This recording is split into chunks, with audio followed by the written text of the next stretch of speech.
What is your favorite item of clothing? My favorite one is a maxi dress. I wear it when hanging out with my friends or attending parties. When did you buy it?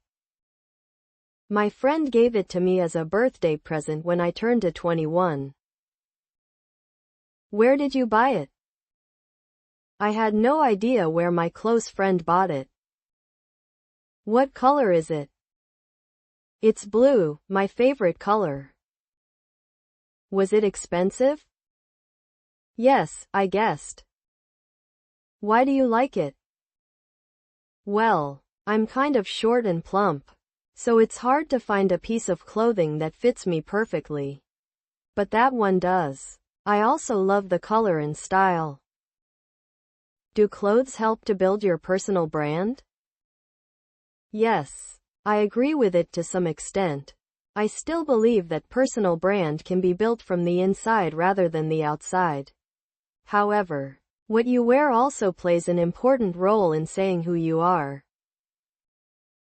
Have you seen anybody wearing unusual clothes? Yes, I have, but I don't think any fashion style is weird.